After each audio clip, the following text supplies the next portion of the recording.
हमारी संस्कृति, हमारे संस्कार सदा रहें हमारे साथ। सब्सक्राइब करें तिलक।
सेनापति प्राणहंतक, हमने निश्चय किया है कि हम देवताओं पर आक्रमण करेंगे और उनसे उनकी गंगा को छीन लेंगे। गंगा का अपहरण करके उसे बंदी बनाकर हम पातालोक ले आएंगे और उसकी दिव्यता से पातालोक की शोभा बढ़ाएंगे। गंगा असुर लोक की सेवा करेगी, असुरों को सुख और समृद्धि प्रदान करेगी। सेनापति प्राणहंतक, आज्ञा असुर सम्राट। स्वर्ग पर आक्रमण की तैयारी करो। हम स्वयं असुरों के विशाल दल बल के साथ स्वर्ग पर आक्रमण करेंगे। क्षमा करें असुर सम्राट, आप असुरों के सम्राट हैं, महाशक्तिमान हैं, और ये गंगा तो एक निर्बल स्त्री है, इतनी निर्बल कि ब्रह्मा ने उसे अपने छोटे से कमंडल में बंद कर रखा था। उसे उठा लाना कौन सा कठिन कार्य है?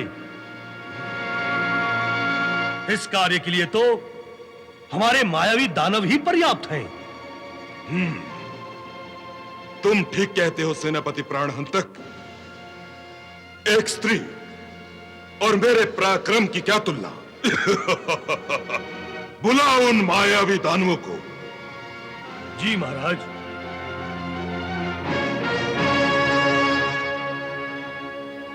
हे प्रलयासुर, हे ज्वालासुर, हे सेनापति शोषक, प्रकट हो।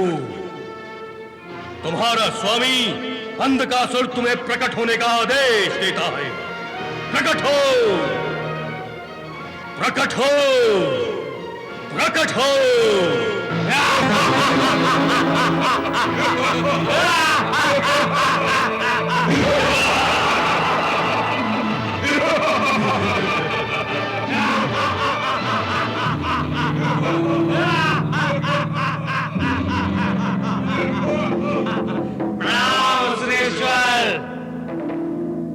दैत्यराज, ये है हमारे महान मायावी दानव, सर्वनाश करने में विशेषज्ञ।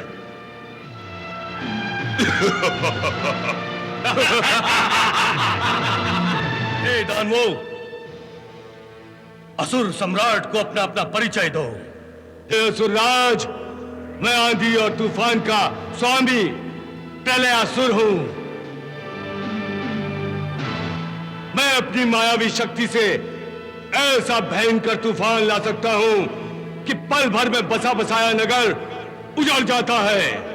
पर्वत पहाड़ को तिनकों की भांति उड़ा देता हूं। हे दैत्यराज, मैं ज्वालासुर, नर्क की अग्नि से भी भयंकर अग्नि का स्वामी। दैत्यराज, मैं हूं दानव सेनापति शोषक। मैं सागर जैसे विशाल सागर को पीकर भी कभी डकार नहीं लेता। आइए महाराज, इनकी कला का प्रदर्शन देखें।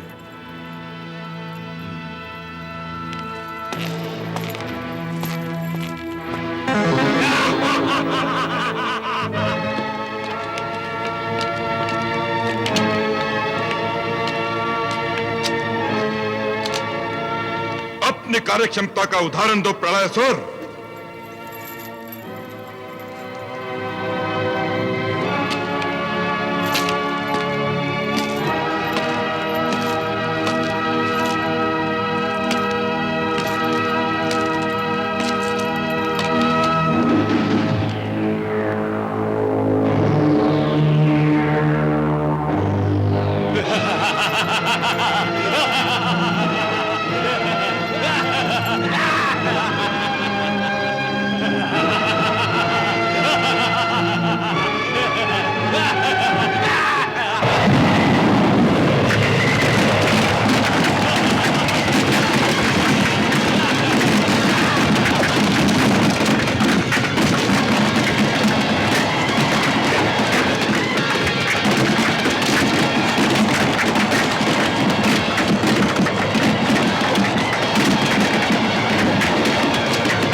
तुम भी अपनी कला का प्रदर्शन करो ज्वालासुर।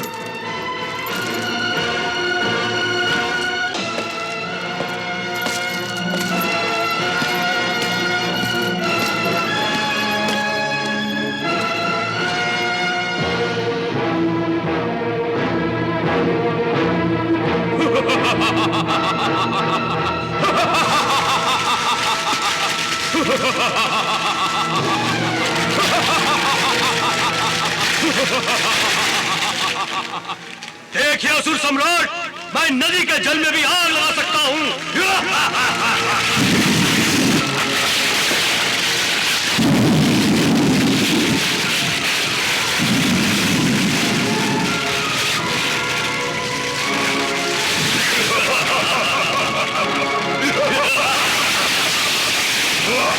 वाह ज्वालासुर वाह।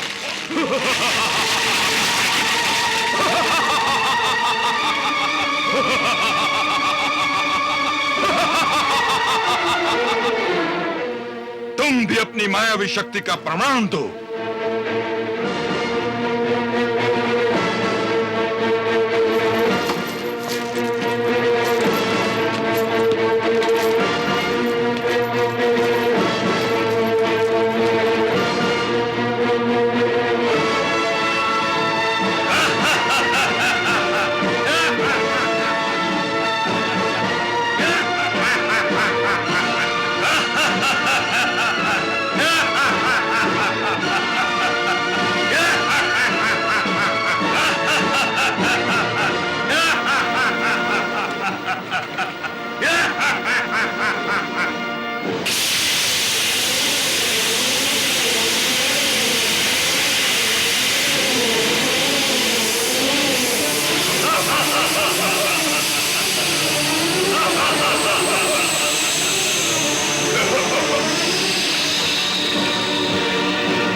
दैत्यराज, ये तो इन तीनों का संक्षिप्त परिचय है। तीनों साक्षात प्रलय है, प्रलय। इनमें से किसी एक को गंगा का अपहरण और स्वर्ग का विनाश करने के लिए आज्ञा और आशीर्वाद दीजिए। इस कार्य के लिए मैं एक दानव को नहीं, मैं तीनों दानवों को जाने की आज्ञा देता हूं। जाओ मायावी दानवों, मेरा आशीर्वाद है कि तुम गंगा के अपहरण का शुभ कार्य सफलतापूर्वक करके शीघ्र लौट आओगे। जाओ।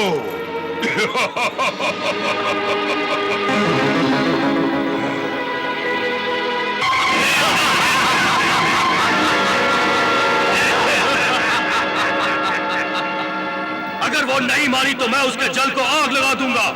आग लगाने की क्या जरूरत है? मैं उसे पी जाऊंगा और पेट में रखकर असुर लोक में ले जाऊंगा।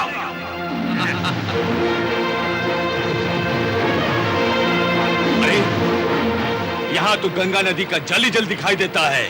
कहाँ है गंगा? लगता है हमारे आने का समाचार उसे पहले ही मिल गया है और वो हमारे डर से इस जल में कहीं छुप गई है। तो ठीक है, मैं नदी के समस्त जल को ही पी लेता हूँ। गंगा जल में जहाँ कहीं छुपी होंगी मेरे मुंह में समा ही जाएंगी।